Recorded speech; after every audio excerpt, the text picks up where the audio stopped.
All right. Hello and welcome everybody to Technically Speaking. In this episode here for the month of October 2025, as we get into the categories of water. Very excited to bring you this topic today and to kind of dive into an area in water damage restoration that can be a bit controversial, can be a bit confusing as we kind of work through the discussion around degrees of contamination, and associated workflows that are uber important when we're dealing with health and safety. So sit back, relax as we dive through this topic, and a couple of housekeeping notes here before we officially get rolling. First, my name is Brandon Burton. I am the Senior Principal of Industry Relations here at Cotality. I am also the chair of the ANSI IICRC standards. And today in particular, I'm really going to be leaning heavily on that second role that I play in industry with standards as we talk about the IICRC's S500, especially the most recent edition and how it addresses the categories of water. We'll dive into some definitions. We'll talk about some examples. And then really get into the practical, talk about application and what that means from a practical sense as we're in the field, dealing with emergency services and trying to really wrap our arms around what is the right determination for a given project, and then how we apply that into our workflow, into our scope, and dealing with some of the common challenges that we run up against in that discussion. Real quick note here on the housekeeping side is please remember, in Technically Speaking, we do not use the chat feature. We use the Q&A feature in here for kind of some back and forth discussion. And at the end of today's presentation, I'll field any of the questions that are dropped into the Q&A. So feel free at any point during the presentation today, if you've got a question or something strikes you, drop it into the Q&A. I won't get to it until the end of the presentation, but get it in there and we'll make sure that we get to all of those. So anytime you've got a question, and really it doesn't have to specifically be about the topic that we're addressing today. If you have something that you've been debating back at the office with you and your coworkers, and you've got some a bet on the line about one direction or another on anything related to restoration, drop it into the Q&A and I'll either address the question live, or if I don't know the answer, I'll chase it down. I'll get the answer for you. I work with a lot of folks in the standards world, lots of different experts in the different fields of restoration, cleaning, inspection. So if I don't know the answer, then you've just given me a task to go find it. And I'll let you know that that's what I'm going to do with it if that's what I need to do. So I also get a lot of future episode topics based on the questions. In fact, I'll talk a little bit about next month's topic at the end of today, but that came from one of the questions in the Q&A. So really appreciate those questions. So drop them in frequently, drop them in often. So with that said, let's go ahead and roll forward here and jump into today's topic: categories of water, determination, and restorability. So to kind of start things off, I first want to mention that there are a couple of episodes that if categories is something you really want to learn a lot about, I've got two previous episodes that we did on related to categories of water that are also really good for review. So if you go to nextgearsolutions.com/webinars, and then in the filter box that you'll see on that website, notice there on the left-hand side, filter down to IICRC CEC approved courses. And what that'll do is all of my past episodes in Technically Speaking will show up there when you set to that filter, in addition to some other webinars that I've done that were CEC approved. So go ahead and go to that website and then take a look at season 3, episode 2, and season 3, episode 3. We did a couple of back-to-back webinars on categories of water in season 3. I'm gonna take a little bit different tack today on categories. So these will still be really valuable if this is something that you really want to dig into and do some research on. Obviously, also read your S500, and I'll talk a lot about the sections today in the S500 that I recommend that you read that relate to category. A lot of that's going to be in today's presentation. So anyway, a couple of good episodes for you to take a look at if you want to do further research in this area. With that said, let's launch into today's content. And I am seeing a note here that there is no audio. Give me 1 second. One moment while I figure that out. If you're getting audio, if you could drop into the Q&A, just let me know that you can hear. All right, audio works for me. Audio works for me. Perfect. So I've got many of you in the Q&A that are saying the audio does work. So hopefully whomever wasn't getting audio is got that figured out. Thank you so much. So let's roll into today's content and dive into the categories of water. So kind of at a high level, just to make sure we're all on the same page, categories of water are a tool that we have in the water damage restoration field that help us, kind of generally put losses into a bucket in terms of the risk associated with the amount of contamination that may be present. And it's obviously a very, very important tool because without that tool, it's really difficult for us to properly identify the types of services that are necessary apart from just drying the building, right? Because ultimately, at the end of the day, the reason why we dry structures that have had a water damage is to prevent the growth of microorganisms and other types of damages that can occur when water is present in an elevated level for a period of time. And just drying a structure when contaminants are present doesn't eliminate the kind of the health and safety risk and other even physical damage risks that can be associated with microbes and microorganisms if we don't understand what level of contamination is already present. So it's a critical tool. It's something that must be assessed before work really actively begins, especially active drying work within the process or anything to do with airflow. So having our kind of some confidence and some ability to understand this topic, properly assess it, and then identify and determine what category is a really critical part early in the workflow. So as complex as it is, it's one that we've got to get right. So spending some time kind of walking through this is definitely an important thing for any professional in our space. So with that said, there are a couple of sections in the S500 that first and foremost, I just want to point out as being most relevant to this topic. The first one is where we set up what categories are. That is in 10.4.1. So if you go to your S500, go to 10.4.1, you're going to get an overview of what category of water is, and then the definitions of each category of water, category 1, 2, and 3, and even regulated and hazardous materials, which is kind of related. That's in 10.4.1. This is the inspection area of the document, and it's kind of setting up for us just understanding what these categories are, what a determination is, and some of the inputs that go into that determination. Then in 12.3, we have the restoration section. So this section 12 is my favorite section in the entire document, because what section 12 does is it takes everything from 1 through 11 and applies it procedurally to actually performing the work.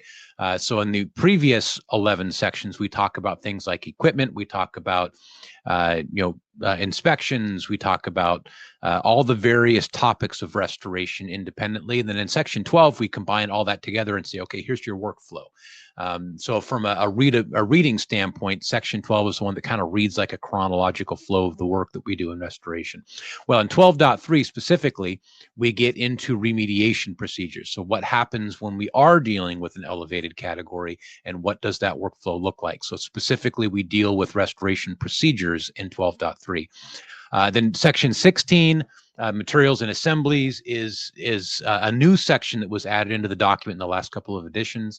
And it breaks down materials and assemblies specifically, identifying materials and assemblies, understanding the ability to dry those materials and assemblies. And then based on category, each material is also described in terms of cleaning and restoration, both the feasibility of cleaning and decontaminating the material, and whether or not it even should be attempted, right? So what methods would you use if it is attempted, and whether or not you should even attempt cleaning and decontamination with those materials. So 16 is a super, super useful section as it relates to category, because it helps us define, hey, if I am dealing with affected drywall on a category 2, what is the recommendation for cleaning procedures and restorability? And then finally, last but not least, there is a full appendix that is kind of an extension of section 16 that breaks each material and assembly down into a table with greater detail. and it has far more detail than Section 16 does in terms of each specific material and assembly. So several really good resources for category. We're going to kind of dissect some of these sections as we go through today.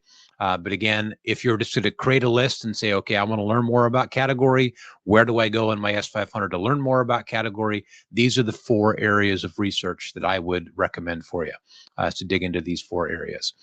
All right, so that's the S500 and just kind of an overview of what's covered there. Now let's start digging into the actual category discussion. I'll start a super high level, and then we'll kind of drill down a little bit. This is kind of the way my mind approaches this when I think about it. So first, just from a super high level, category 1, what is that generally? Generally, category 1 is a water intrusion that has come from a source that in and of itself is probably potable. It's sanitary for sure. And if consumed, does not have any significant risk of causing sickness and discomfort. And therefore, as a loss is concerned, exposure to that water does not pose any substantial risk to human health and safety, not at least from contaminants. That would be a category 1. I'm going to kind of dissect that deeper as we go through, but I want to talk a little bit about some misconceptions with category 1 before we move into category 2. There's a lot of misconception out there that as soon as water migrates through a building, that it's no longer category 1. And that's a misconception. Category 1 is a very real category, not just from the source, but also the resultant loss that has occurred. Category 1 absolutely exists. And there are many projects that we encounter that should be determined to be category 1. In order to make that determination, we have to make an assessment of where obviously did the water come from. Was that a sanitary source? If not, then it's not category 1. But if it was a sanitary source, then we need to look at the indications in the environment as to whether or not the water was in contact with anything that in and of itself was a significant risk. Significant meaning worthy of action.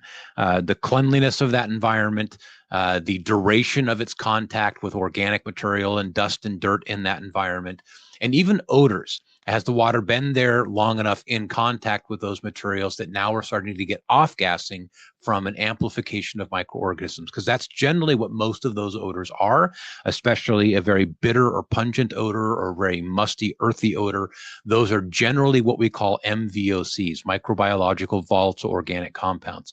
And those are being released as microorganisms have now come into contact with water and are using that water to kick in their digestive process, and they're breaking down organic material. And as a process of breaking down organic material using enzymes, they're creating a byproduct of an MVOC, and that's what's generating those odors.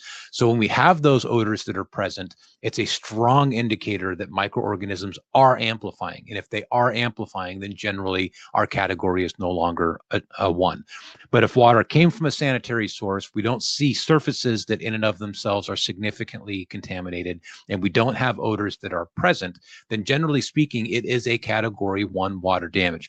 And that's one of the things I really want to hit hard on today as we go through this, is I think as an industry, we tend to have a little bit too strong of a bias that category 1 just doesn't exist, and that we're automatically a category 2 as soon as water runs through a carpet. A phrase that I've heard said multiple times in this industry is, well, if water runs through somebody's carpet in a home, I'm not going to put the water in a glass and drink it, right? Therefore, it's not category 1. And although I kind of understand the psychological associated with that, the reality is that if that carpet is clean enough for somebody's 3-month-old child to crawl across it and click their fingers when they're done and still be perfectly healthy, then contact with water for a short period of time is not going to significantly degrade that category so that it becomes a significant risk. We need to see indicators, something that we can point to, something that we can document, whether it be the odors that are present, whether it be the visible indications of contaminants, whether it's a knowledge of its actual use and type of traffic and type of exposure. Something needs to indicate that something there is significant. And what'll help with that is just understanding what the word significant means. If I can identify something that is worthy of action, significant means worthy of action as it relates to cleaning and decontamination, and I can put that on paper, then sure, I've got my means for elevating the category to a category 2. If I don't see anything that's indicating that there is a significant concern for contamination, then the determination really should be a category 1. Now let's move off of category 1 and move to category 2. Category 2 is a water intrusion where the amount of contamination or the indicators, the reasonable indicators for the amount of contamination are significant, worthy of action. Then we can elevate our category to a category 2. In category 2, what we mean by significant is there are indicators that the degree of contamination has a reasonable likelihood, just something I can reason, something I can put to paper. There's some reasonable indicator that exposure to that water could cause discomfort and sickness. Okay. And if I can see that, if I can document that, if odors are present that are indicating that, which is also something I can document, then we can move our determination to a category 2. Now, the big difference between a category 2 and a category 3 is the discomfort and sickness in category 2, a significant indicator of discomfort and sickness, versus in category 3, where we're talking about pathogenic, toxigenic, and significant adverse reaction. Another way to think about it is it has a risk of causing chronic illness. That's another kind of a common phrase that we see in the healthcare spaces today, is that we have what we call sickness and discomfort, then we have chronic illness, significant illness that has the potential to have a direct impact on the length or quality of somebody's life, right? So pathogenic is one way that we could describe that, toxigenic, or chronic illness. And generally speaking, in category 3, we're talking about sources of water that could contain or have a likelihood of containing bodily fluids or exposure to bodily fluids, whether from animals or from people, but most significantly with people, because that's where we have a higher likelihood of something being a transmissible disease from one individual to the next. So generally speaking, this water can be water that came from the surface of the ground outside, came from beyond a plumbing trap system. These types of sources generally constitute a category 3. So that's 1, 2, and 3. And then finally, we get to regulated hazardous material and technically mold. Regulated hazardous material and mold is an interesting one because it's not really a category, right? And this is kind of the misconception here with determinations. When you make a determination for category, generally you're making 2 determinations. The first determination is, what is the category? Is it 1, 2, or 3? And then in addition to that, is it also a concern for regulated hazardous material and or mold? These are 2 separate labels, and both labels can be applied. You can have a category 1 that has regulated hazardous material. It doesn't change the category. It just adds to the mix that now we also have the requirement to make sure we're adhering with the regulatory requirements for that hazardous material, but it doesn't necessarily change the category. They are 2 separate determinations. And the reason that's so important is because the processes and procedures for what we do because of the contaminants related to category 1, 2, and 3 are different than the requirements that may be regulatory or required by authorities having jurisdiction, as the S500 would say it. And the individuals that are processing that may also be very different, right? Somebody who's going to come in and deal with the fact that you've got a regulated hazardous material probably doesn't understand a whole lot about dealing with water, right? And dealing with drying and dealing with the concerns associated with that. And lastly, if there is a regulated hazardous material that is present, it probably takes precedent, right? That then probably becomes the most important thing that will set precedent for the procedures that need to be deployed. So they are 2 separate designations, and usually the regulation is going to set precedent for the procedures. So that's our definitions. That's what categories are. A couple of just other additional statements that come out of Section 10 that I want to touch on here that are really important. In 10.4.1, one of the things that's explicitly called out is the presence of mold does not directly determine or constitute a change in category. And this is a really important one to digest. If you have mold that is present, that does not automatically mean that your category is a 3, for example. Okay. And let me kind of build the case for this a little bit. When there is pre-existing microbial growth in a space, and we also have a water damage that is more recent that has occurred into that space, the presence of mold in that space will impact your scope. I'm going to say that again. It will impact your scope, right? Because at a minimum, I don't want to introduce air movement into that space when there is active mold growth or previous mold growth that's dormant in that space, because the air movement is going to have an impact, right? It's going to spread the spores and the hyphae and everything else and all the little dust and debris that are created by that mold throughout the space. It's going to spread those contaminants, so it's going to impact my scope. But that does not necessarily mean that the water that has impacted those materials in that environment is necessarily contaminated, or that water is a category 2 or that water is a category 3. What it means is that I need to assess the condition 1, 2, or 3 based on the S520 as it relates to dealing with that mold. And conditions and how I handle that in terms of conditions are different than the way we deal with categories. So conditions deal with mold, and categories deal with water. And condition 1 is, generally from the S520, I'm going to be super high level here, but condition 1 is active growth. Condition 2 is your settled spores, et cetera, et cetera. And I'm not an S520 expert, so I'm not going to go much deeper than that in the S520. But what I do want to do is I want to separate and delineate that when we do have mold that is present, we need to refer to the S520 for dealing with that mold.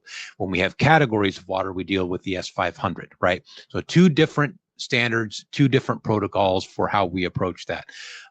With that said, at a minimum, when mold is present, we need to ensure that our process when we're dealing with the water is protected from, prevented from, contained from any contaminated surfaces affected by mold until such time that mold has been properly remediated. Now, if the mold is present in a bathroom and I'm drying the living room and I can easily separate the bathroom from the living room, not a big deal, right? But if the mold is in the bathroom and I'm drying the bathroom, it is a big deal. So we need to make sure that we have measures and means and controls in place to prevent that from occurring if mold is present. All right, so moving on. In 10.4.2, we have kind of a similar conversation as we just did in 10.4.1 with mold as it relates to regulated hazardous materials. The presence of a regulated hazardous material does not directly determine or constitute a change in category. Same as what we just said with mold, right? Having said that, it will impact my scope. Very, very similar conversation. The impact on my scope is going to depend upon the regulations associated with that hazardous material and whether or not my processes and my procedures are going to affect that regulated hazardous material, or if the water intrusion in and of itself has affected that regulated hazardous material, right? So for example, let's take asbestos for a moment. If I have asbestos that is a part of a 9x9, asbestos containing flooring tile, and there is water that has affected the wall and has wicked underneath that tile a couple of inches around the perimeter. However, the majority of the substrate beneath the asbestos containing tile is not affected. Then it may not affect my scope at all, as long as I can dry that floor without breaking that tile apart. As long as the tile is structurally sound, and the substrate hasn't swollen to the point where it's broken the tile apart, and I don't have to remove or demo those tiles in any way, then we can continue with the drying process because the tile is not friable, it's not broken apart, it's not damaged. I don't have asbestos fibers that are getting put up into the air. But let's change that scenario for a little bit. And let's say that the asbestos is in an acoustic sealing material. And that is acoustic sealing material is wet and it's begun to fall apart and fall out of the ceiling. It's now friable, it's broken. There are asbestos fibers that will be moving with any air movement that I introduce into that environment. Therefore, I cannot proceed without that asbestos being appropriately addressed. So testing, identification, confirm that the suspect asbestos containing material or potential asbestos containing material is asbestos containing material, and then ensure that the appropriate processes are deployed to deal with the asbestos. And that takes precedent over the drying process, because that's a regulation, right? So it does not necessarily change the category, but it can impact the scope. And the reason it would impact the scope is whether or not the water damage has affected that material in some way, or the process of drying is going to affect that material in some way. All right, whole lot to say about that one slide, but very, very important topic. And again, that's 10.4.2. The next term I want to kind of unpack here a little bit and get into is a term called preliminary determination. You can find this in section B, definitions. And what preliminary determination says basically is that it's the process that is performed, and here's the key, by the restorer to establish the category of water for the purpose of establishing a scope of work. Notice it's a preliminary determination.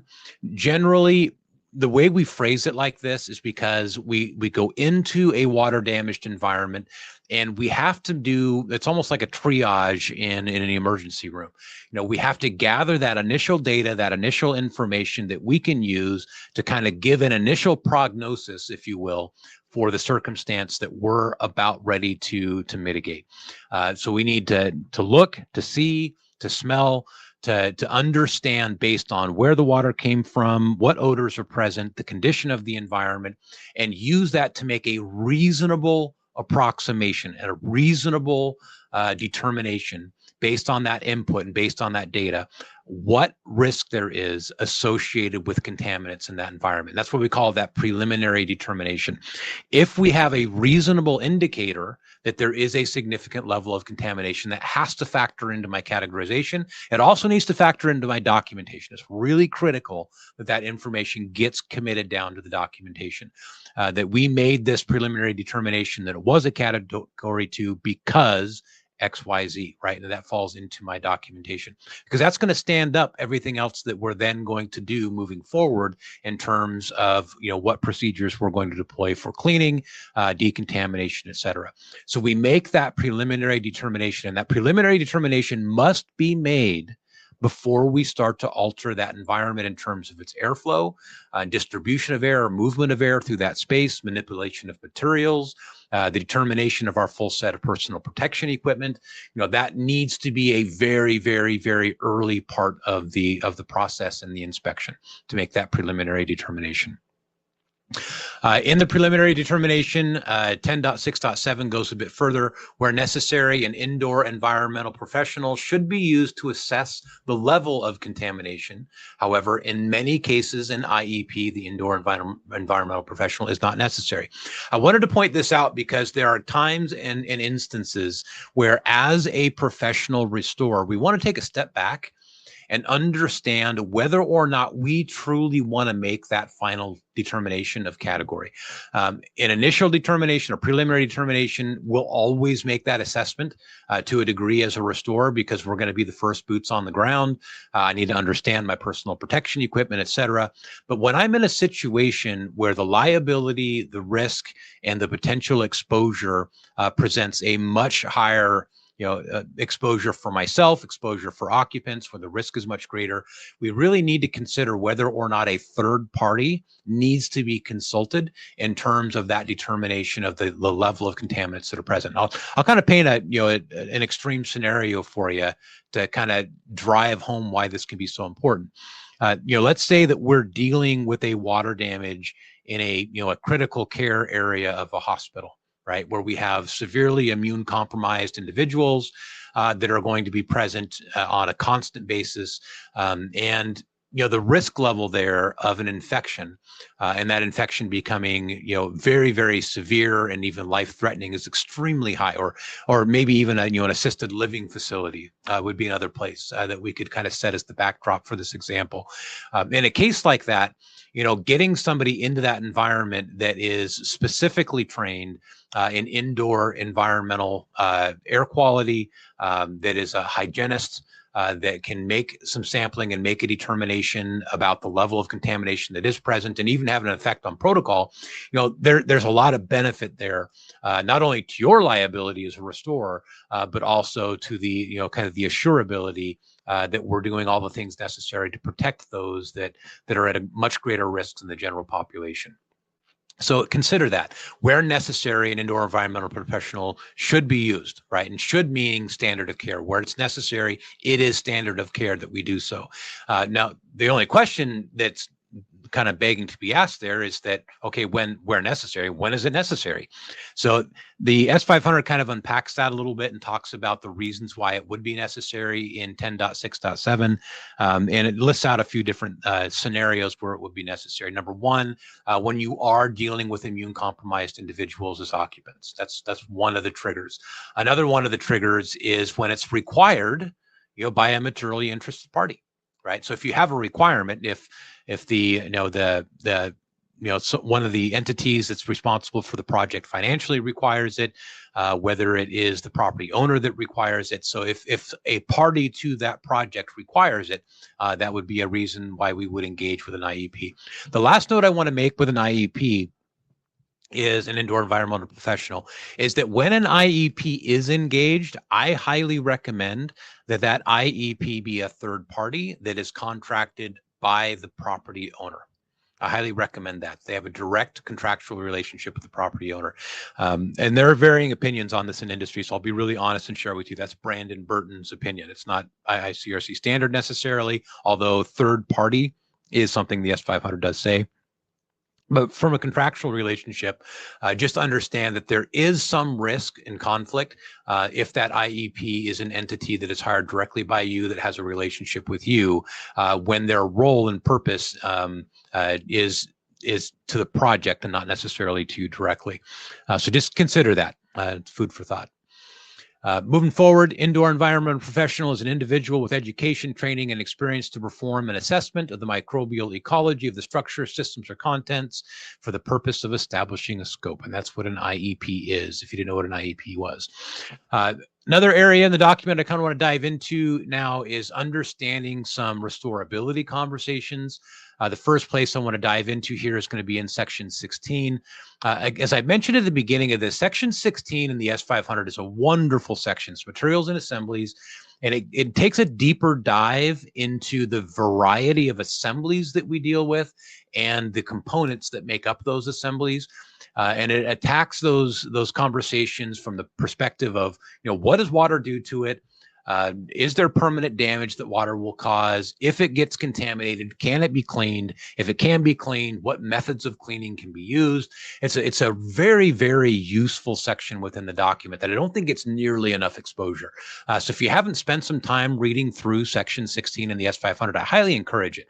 Throw it in the bathroom with some reading material if you want to, but find some time to read through section 16 because it's got a lot of really great content in it.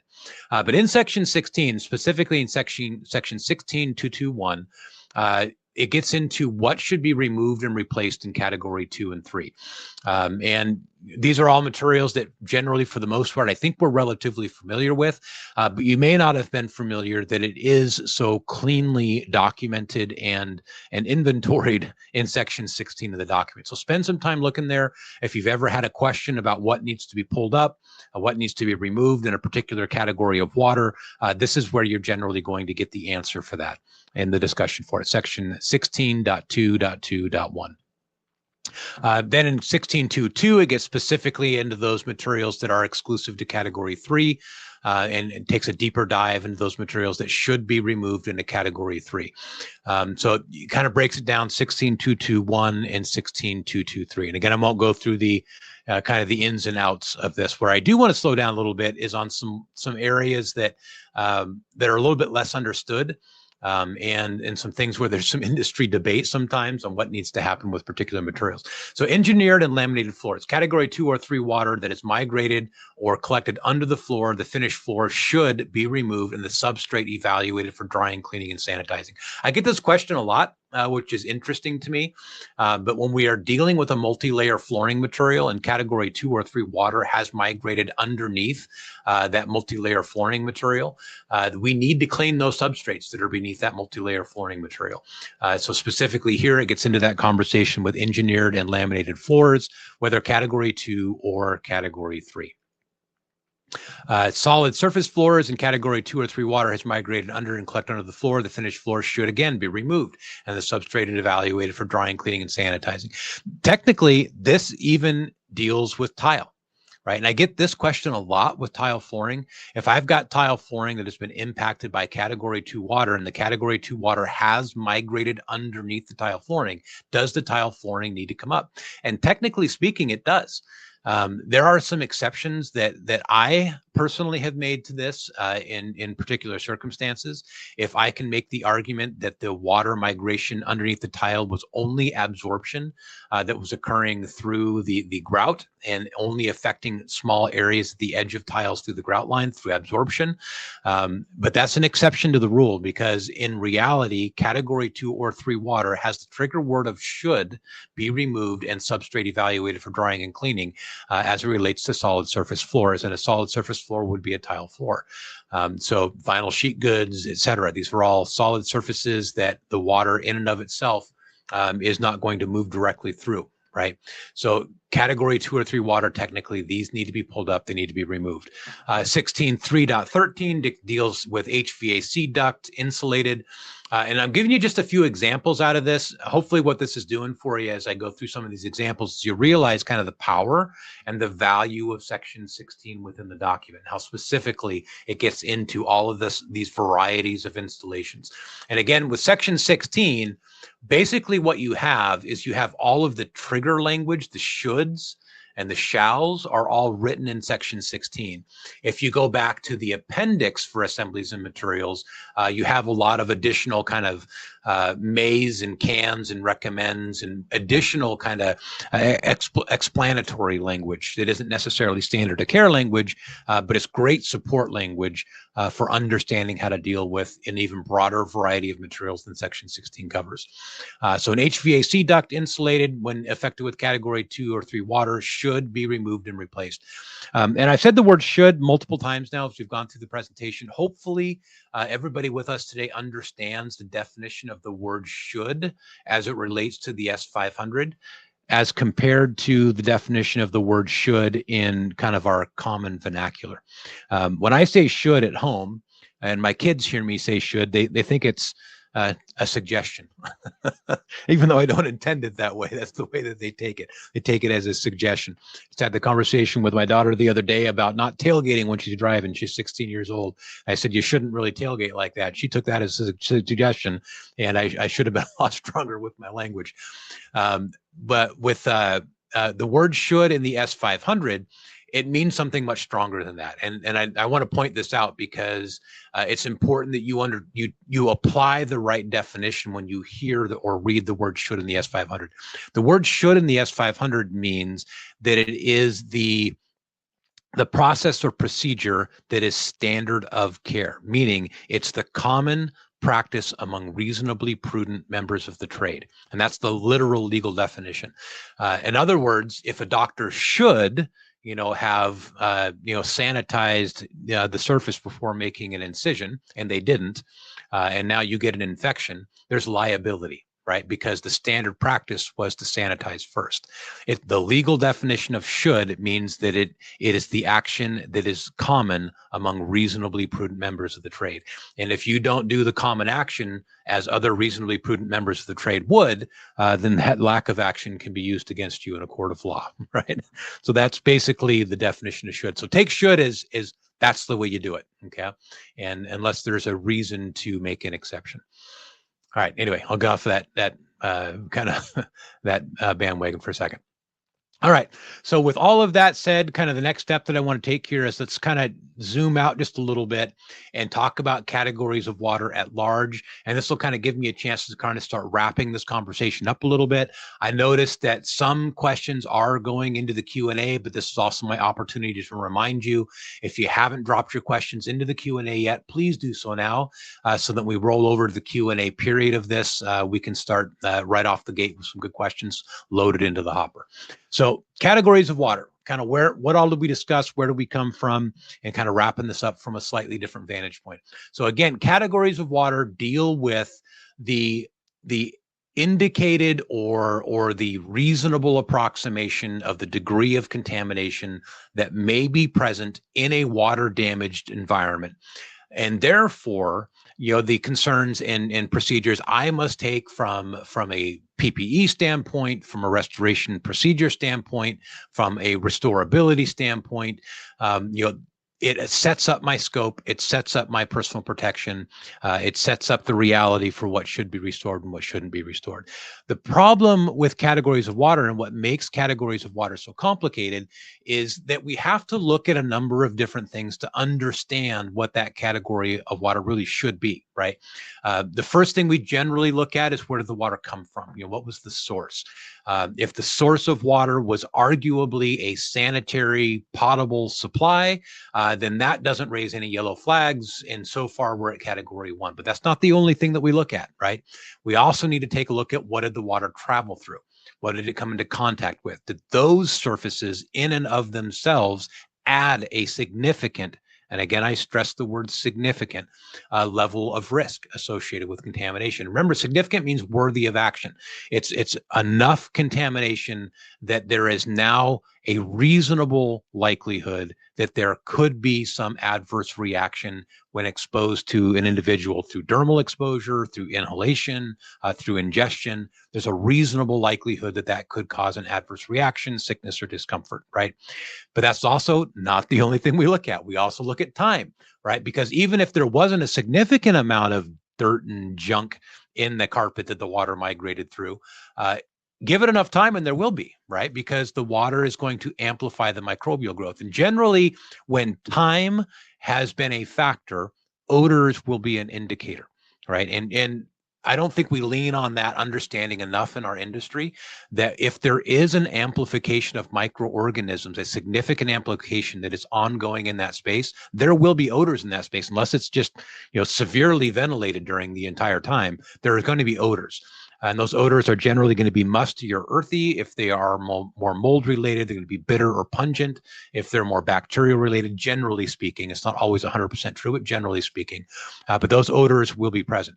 And then the amount of time necessary for that to occur depends on the temperature, right? In a colder environment, generally the amount of time required is longer. In a warmer environment, it's shorter.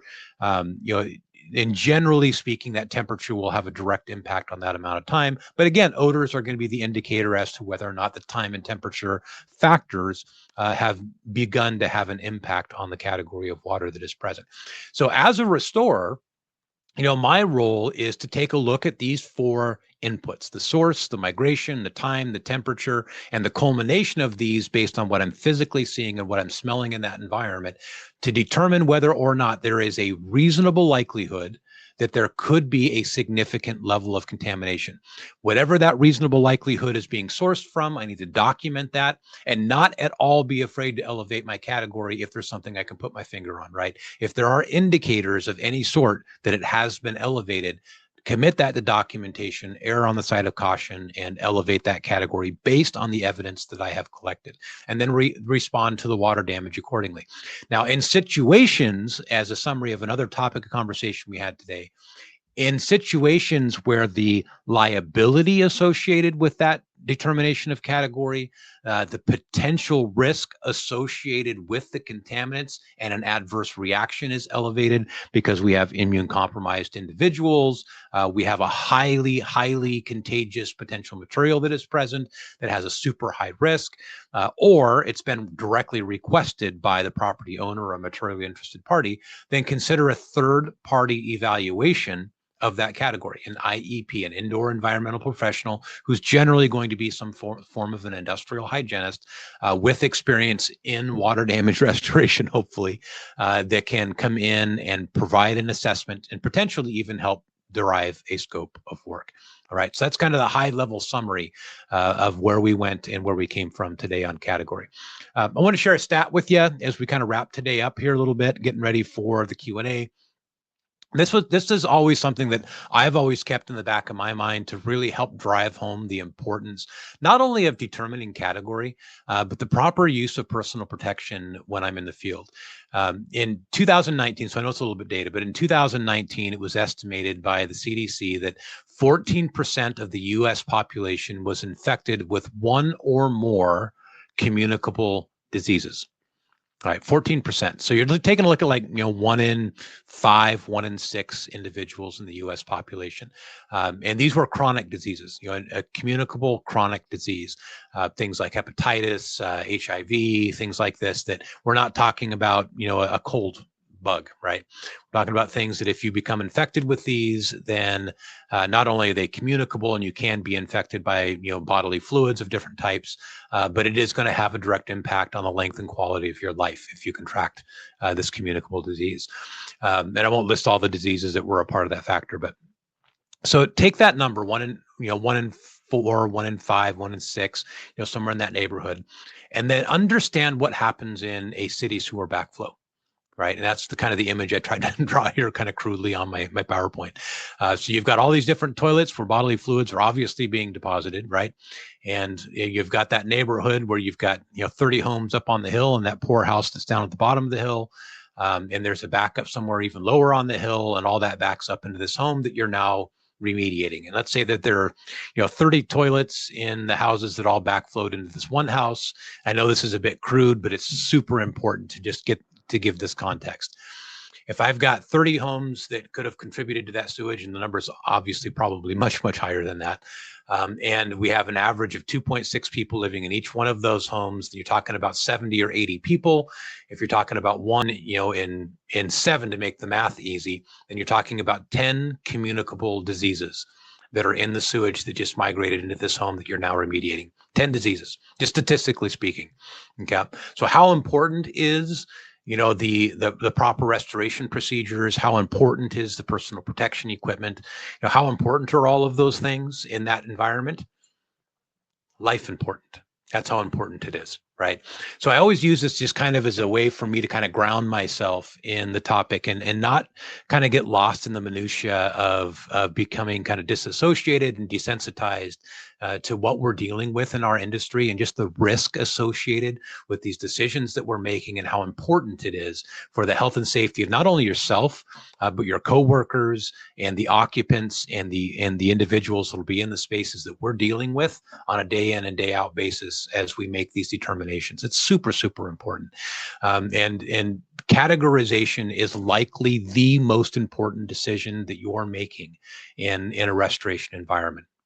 Because without making an accurate categorization, if I miss something, right, then what kind of risk am I creating for the individuals that are going to reoccupy that space, right? So it's super, super important. I always think about my own kids when they were little kids. I always think about that as I'm thinking about that conversation, and if I were going to have my own children occupy the space when I was done, how would I approach this, right? So just kind of think of all that together to keep yourself grounded in context. With all of that said, that determination of category, like I said, is the most important decision that we're going to make. So use that to ground yourself. It helps me. As you make those decisions and ground yourself, we need to understand also, and this is something I always like to share in conversations like this as we relate to restoration procedures, we need to think of the building not as assemblies. We need to think of the building as the materials that comprise those assemblies, right? So if I make a determination that it is category 2 or it is category 3, we need to think about what is impacted and what these materials are, and not just that a wall is wet, but it's gypsum wallboard over insulation in a wall cavity and 2x4s with a wall plate. I need to think about all those individuals independently and understand to what degree I need access to those materials to determine whether or not they're impacted, and then what the restoration procedure is for each of those individual materials, and what I need to do to ensure that we're leaving this as a clean environment, a clean and dry environment when we are done with our restoration process. I'm not going to dive super deep into that here because we've went through that in section 16 quite a bit. I just want to point this out, that as we make that assessment, we need to be thinking about the structure at a material level, not an assembly level, but a material level. Something that I stress even on the drying conversations that we've had here at Technically Speaking. Far too often we think of drying or restoring or remediating a wall instead of drying, restoring, or remediating insulation in a wall, a plate in a wall, a stud in a wall, sheetrock on a wall, right? And that's the way that we have to train our brains as restorers. We need to train ourselves to think of buildings as the materials they're comprised of and the access to those materials within that space. Don't think of them as walls and floors. Think of it as the materials and where they exist. So that kind of wraps up the presentation side of today. We're going to roll over into Q&A here in just a minute. Give you one last call here for questions. So make sure you drop those questions into the Q&A because I'm going to go into the Q&A session here in just a moment. Before we do, though, a couple quick things that I want to share just kind of as general announcements. First of all, next month, super excited because I've never addressed this in Technically Speaking. So this will be the very first time that we've gone into this topic. But next month, we're going to specifically dive into thermal imaging. Thermal imaging is a wonderful technical topic within our industry because number one, it's fascinating and just what thermal imaging is and understanding that technology. Number two, it's extremely useful. There's some amazing things that you can do with thermal imaging and restoration that that aren't even just associated with helping you understand water. There are many ways that you can employ thermal imaging. But what makes it really interesting is the fact that there are so many ways to misinterpret it. There's so many ways to get thermal imaging wrong. And it's not necessarily the cheapest instrument to throw into your kit, right? Thermal imaging equipment is not super affordable, especially if you get the good stuff. So we're going to take next month and we're just going to dive into it. We're going to go into the technology, kind of what makes the technology more and less expensive. We'll talk about that a little bit. We'll get into kind of the technology and what we're seeing and how to manipulate the way we're using the technology to see things better, the limitations, the process, and then ultimately how we then deploy that within kind of our workflow. When should you really be using thermal imaging? When is thermal imaging likely going to be overkill, et cetera, et cetera. So we'll dive real deep into that next month. Join us in November. And it's actually going to be on the 18th next month, just so everybody's aware. We're going to do the Technically Speaking a little bit earlier in the month because we have the holidays. So it'll be a little bit earlier on in the month. So just make sure you mark your calendars accordingly. So you know that's going to be a little bit earlier. Not the 18th. Am I saying that wrong? I'm double checking my calendar as I say it here. So it's going to be on November 18th. So mark your calendars for that, 10 o'clock a.m. Pacific time on the 18th of November. All right, moving forward, the next announcement I want to make before we get into Q&A is if you have not already done so, get yourself signed up for Interconnect. It's going to be in Washington, D.C., January 20th through the 22nd. And because you're a Technically Speaking attendee, I can save you 15%. If you scan the QR code that you see on the screen here and then put in the code Technically Speaking, all one word, Technically Speaking, then you do two things. Number one, you save yourself 15%. And then number two, you give me some kudos because I was the one that drove you to sign up. So do a fellow restorer a favor and use my discount code when you sign up for Interconnect. Scan the QR code there, and then make sure you put in Technically Speaking as your discount code when you sign up for Interconnect. All right, and then with that, let's roll into Q&A. My favorite part of Technically Speaking is the Q&A period, by the way, especially with the degree of questions that we've had here at Technically Speaking. You guys asked some really good questions, so I'm excited to see what's in here. All right, so first let me start scrolling here a little bit. I'm going to go to the most recent